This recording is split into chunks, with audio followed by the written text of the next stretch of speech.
CPAC 2017 kicked off today outside Washington with a revived Republican Party that now controls both houses of Congress and the White House. President Trump will address the annual Conference of Conservatives tomorrow. His Vice President, Mike Pence, will fire up the crowd tonight. Earlier, some of the president's top aides took the stage, including Kellyanne Conway, Betsy DeVos, Reince Priebus, and Steve Bannon. It's very rare to hear from Mr. Bannon, but we heard a lot from him today. Here was the president's chief strategist tearing into the media for their coverage of President Trump.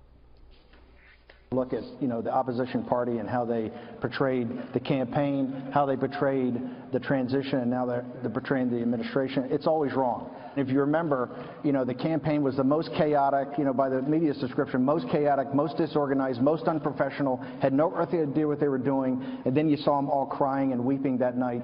They were dead wrong on the chaos of the campaign, and just like they were dead wrong in the chaos of the transition, they are absolutely dead wrong about what's going on today.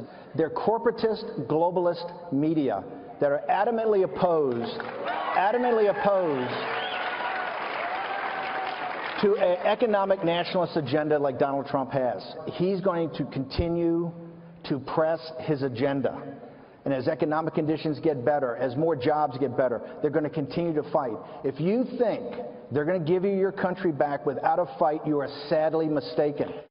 And let's listen to just one more soundbite from Mr. Bannon, because I think it leads us into a nice discussion about what he wants them to be held accountable for. If you want to see the Trump agenda, we have very wide and sometimes divergent opinions, but I think the center core of what we believe, that we're a nation with an economy, not an economy just in some global marketplace with open borders, but we are a nation with a culture and a reason for being. And I think that's what unites us. We're at the top of the first inning of this, and it's going to take just as much fight, just as much focus, and just as much determination. Hold us accountable to what we promised. Hold us accountable for delivering on what we promised.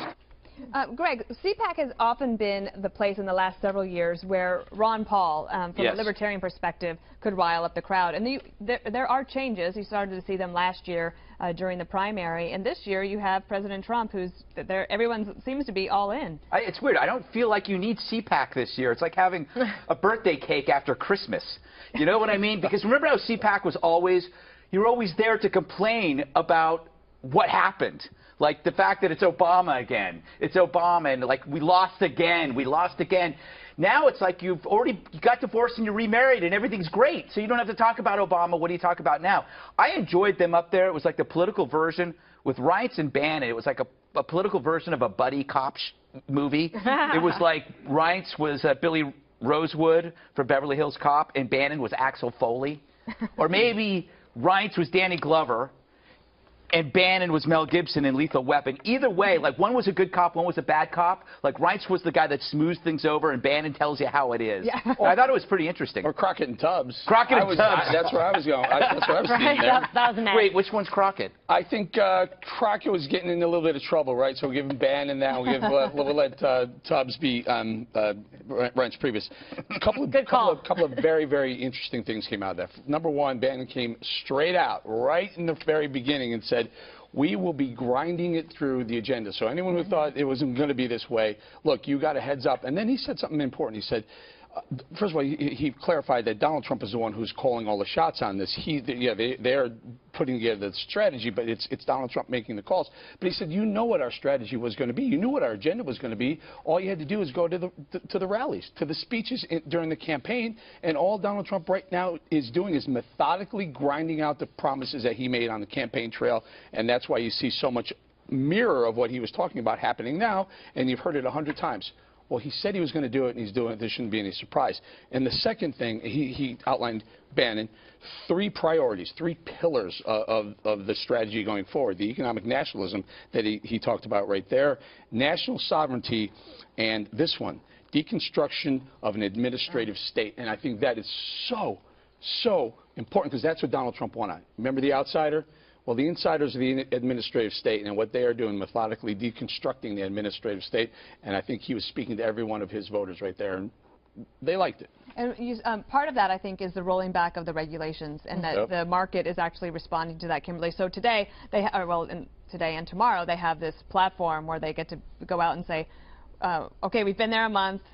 you're going to see a lot of activity in March. They have a full agenda. And if you bear with me, I'm going to play this soundbite that I meant to play. This is where he talks about what they should be held accountable for.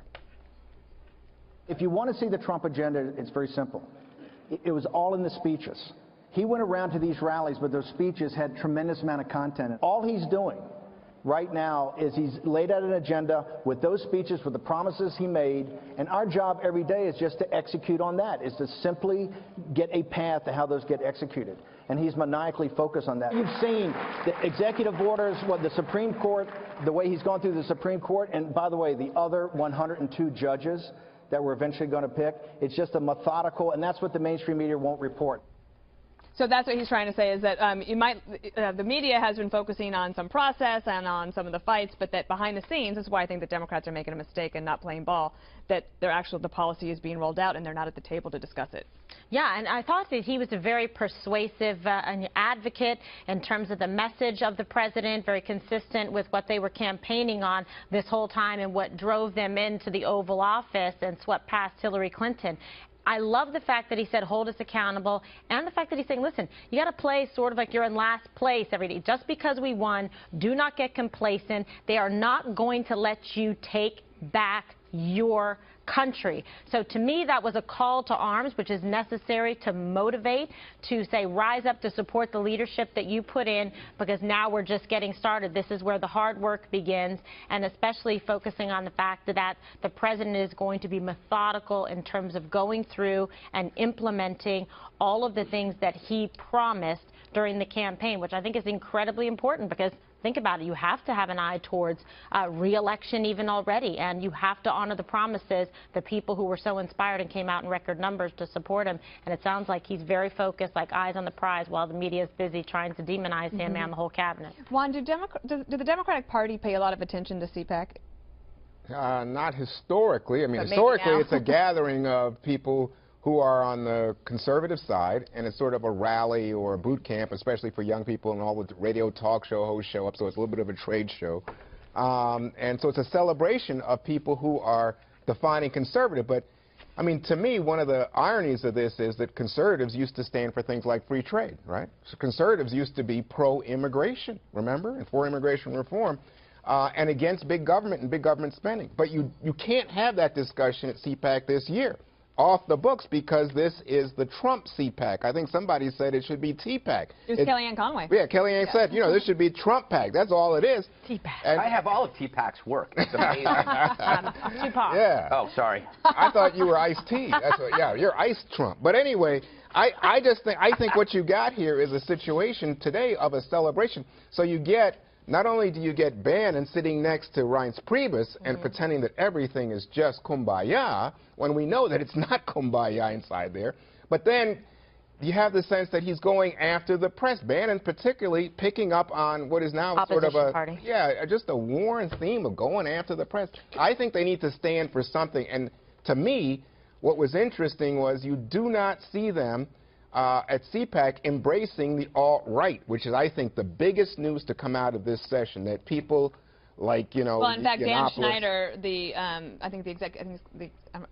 maybe I have his title wrong, but executive director of the American Conservative Union, and Matt Schlapp is the chairman. Right.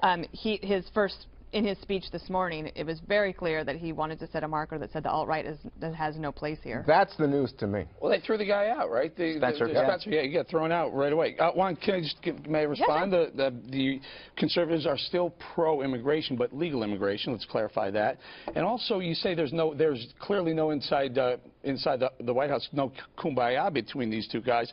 They looked great to me. They both said there was. They respected, you could see they respected each other. You say, we all know that. How do we know that? That there's no, you said we all know there's no kumbaya going on behind the closed doors. Because I think they have major policy and approaches to policy differences. And on the business about immigration, the Wall Street Journal this morning, their editorial very clear, and I think they're a big voice for, I don't know what you would consider them, but to me they're very conservative. And what they're saying is, wow, this is an invitation to big government, overkill, to go after people who are doing petty crimes, and it's unnecessary, and all conservatives should be concerned that government is being expanded and money is being spent that they don't have in order to do this. But nothing heals a rift better than winning. So there's a lot of people. There's a lot of people in the room that, including Reince, who thought Trump was going to lose, but he won. Nothing heals a rift better than winning. Could you imagine CPAC if Trump had lost? It would have been an orgy of murderous cannibalism. It would have been the Red Wedding in Ralph Lauren. You know, it would have been Game of Thrones and khakis. Well, I remember in 2013, it was that. Yeah. Remember when Obama won the second term? Yeah. That was all about the autopsy and the second. And by the way, who did the autopsy? Reince Priebus. Yes. And it was Rinse about. and repeat, as you say. It was about minority outreach. It was about being better understanding with minorities, especially immigrants, in a Hispanic community, in order to build the Republican brand. But I think what Kimberly was saying is smart in terms of, like, this is a place where you can actually talk to the grassroots. These are the people that will show up and that they'll be able to be supportive, and this sets up nicely for President Trump's first joint session of Congress speech, which is going to take place on Tuesday. Oh, boy. So we will have primetime coverage. Will we? And everyone will want to watch it. I don't think we're going to cover it at all.